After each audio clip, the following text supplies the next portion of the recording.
Hi, I'm Rob Cram, and today we're taking a look at Cyberpunk 2077. Game's probably a bit old now for a lot of people. They're done, or maybe waiting for some patches to get it up to speed. But I've invested probably getting close to 200 hours into this game now, and this is my Netrunner pure build character that I've created. It's like my third or fourth character now. So what I wanted to do is one of my sort of challenges. I'm playing it on the very hard mode, and from the beginning is to just clear out Watson and keep Dex waiting. As you can see, the ride, get into Dex's limo, which is pretty much one of the first missions that you do after visiting the cyber dock. I've spoken to Jackie, now he's waiting for me to do that, although he hasn't been buzzing me, telling me to hurry up with that, which is good. So what I've done, if we go to the character screen, you can see now I've leveled up to 12. I think I might have used some points at the beginning of the game where you've got that choice of where you can't max out one particular field. So I've maxed out intelligence to level 17, and I've really gone for the quick hacking, which is giving me my Netrunner style character, which has made it very easy to take out enemies without them knowing I'm even there. And even if I do get into a combat situation, I can quickly dish out some punishment. So going to the map, if you look here, I've cleared the entire amount of missions in Watson other than the Dex mission. There's nothing left, no random stuff to do apart from this last one here, which I thought I'd leave just for the benefit of this video. So we're about to tackle that now. So let's get out of the car and take out these. Oh, I'm encumbered. Great. Picking up too much stuff. So let's just quickly drop some of my gear. There's my character with those dodgy pants that they still haven't fixed. As you can see, I don't have any weapons equipped. Let's disassemble that. Yeah, I'm way overweight by a long way. So something must be weighing me down considerably. Let's have a look.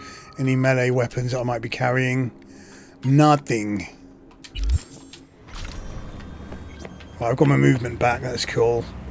So let's do it. So this is kind of like my gameplay loop. I mean, some people might find it a little bit boring, but I'm enjoying sort of being able to stealth around, not getting too close to people. And if you look at my bank balance, I've got enough now to sort of get some nice mods. I think I'm going to go for the double jump, for example. Let's just hack these guys here.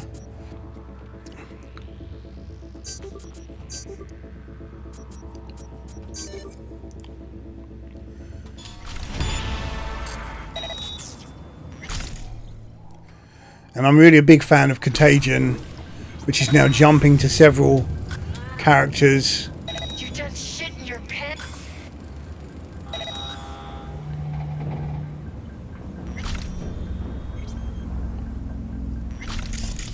Because these are the Maelstrom, bit of short circuit, will take them out pretty easily.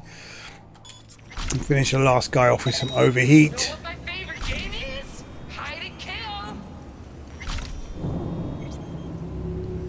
Okay, let's go in. Yep, they're all dead. Well, KO'd. I'm using a oh, there's one left. Kind of using a non-lethal approach here.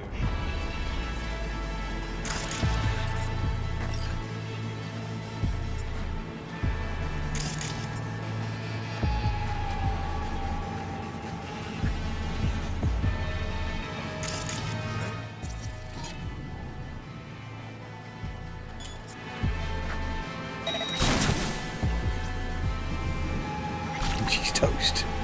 Literally. Okay. Pick up the evidence. Got to be careful of this over encumbrance. Right, it's done. Mission complete. So the entire Watson area now is free from crime. Well, there'll be a few crims hanging around, but the entire Watson area is now clear. and Dex is still patiently waiting there with his bodyguard whilst I sit there flapping around, clearing up the entire Watson area. As you can see, not a single mission left other than that Dex mission here. So it's been interesting to go back to some of the places where I've completed some of the side missions and speaking to the people there after the events happened, which is something new that I discovered just now, that they will then talk about the event that happened, which is quite cool. So people were saying, oh, your actions don't really impact in the world. Well, that was a good example. So for example, the guy that can't remember, there's a shop owner that was borrowed money from a loan shark who then sent the goons around to collect the money. I intervened through one of the side jobs that I was given, and managed to take care of the loan shark or whoever and the thugs.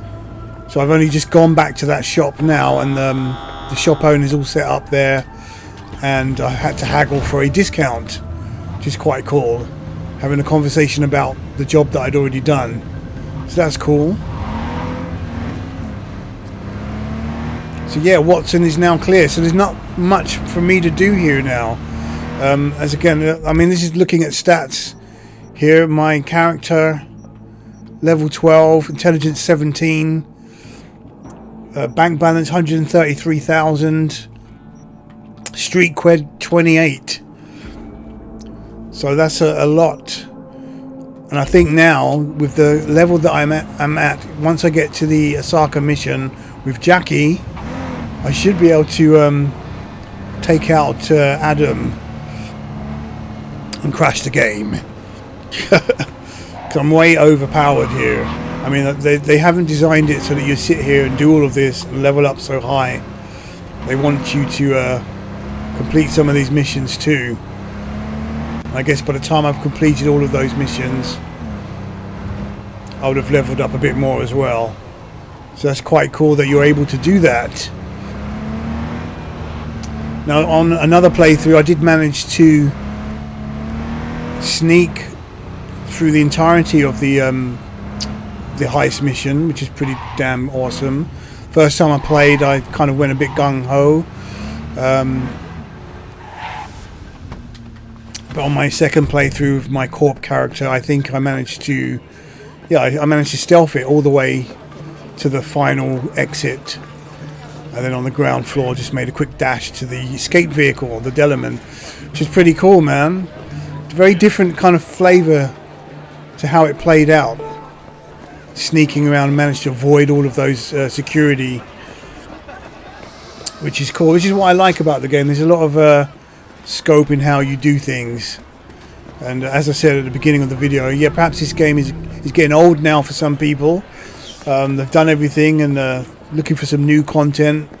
And then obviously there's the other side that people want the bugs and glitches to be fixed, and other people want some of the cut content to make an appearance. And then there's also the things about broken mechanics like the cop AI, vehicle AI, NPC AI, that is a desire to get that kind of up to spec.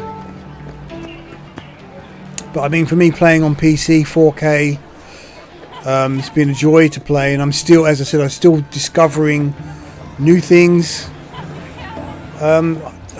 Almost 200 hours into the game, which is pretty impressive.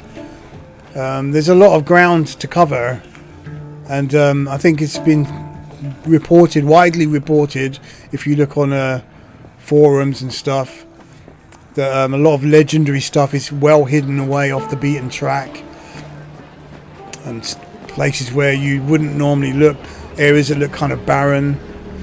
I mean, I found some good legendary items in the power station, for example, and as far as I'm aware, there's not any significant mission in that area. It seems a bit kind of like a area that's not been finished.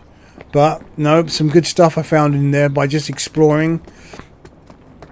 And as I said in my review, Night City is, with all the faults of this game, Night City is or has been extremely well designed in terms of its layout and as an open world map. And for me, I think it's probably one of the best designed open world maps that I've played. I mean, it beats GTA 5 in terms of its layers, its verticality and complexity.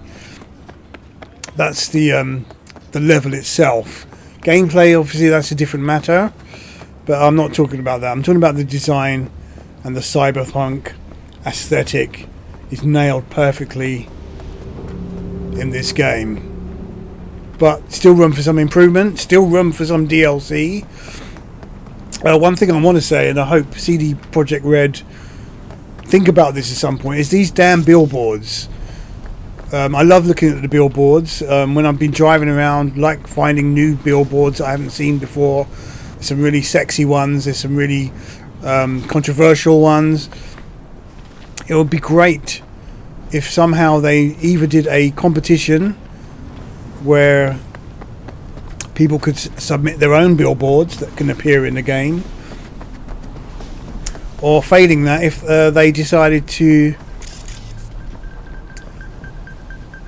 just update some fresh billboards every once in a while. Right, just as an interesting note, because of my Netrunner skills, you can see that these guys have no longer got the fist icon above them, meaning that maybe I could try and take them out. This might be the end of the video with me dying, but let's just see what happens if I try and... So it's not even giving me a chance to breach protocol here. Let's see what happens if I contagion these guys.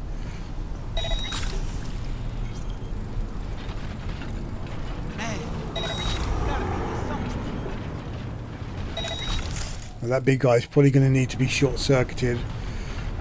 We're a bit confused, aren't they?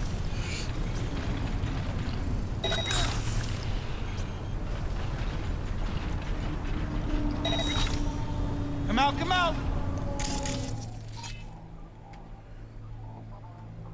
Yeah, it doesn't tell me what weaknesses they have, if any.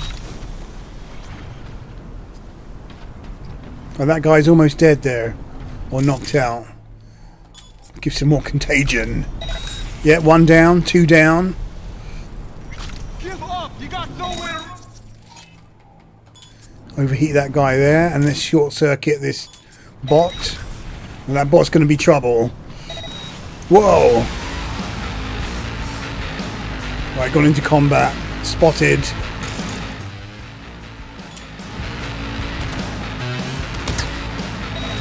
Oh, good damage.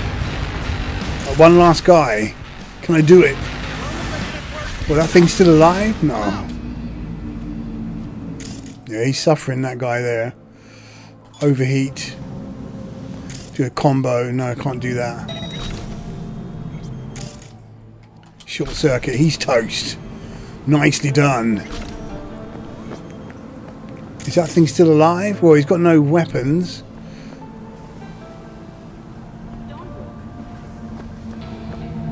So obviously you're not supposed to be able to do that. I'll be taking those.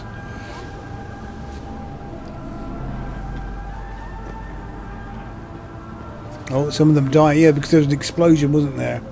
So, nice.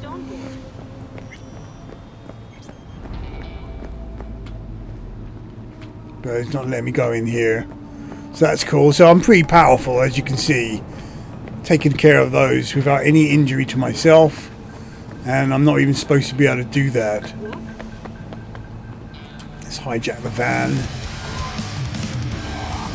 Okay. So I'm going to leave it at that. This is Rob Cram in Night City. Still rocking with Cyberpunk 2077 after all these months. I'm not going to repeat the same thing. I know I can take you out if I want to. I'll let you live. I think that's another issue. You do get too overpowered in this game, even on the hardest setting, which is what I'm playing now. CD Projekt Red need to do a new game plus, or they need to readdress the balancing and somehow make it so that you're not always going to be overpowered, and that it remains challenging throughout the game rather than a walk in the park. And on that note, I'm signing out.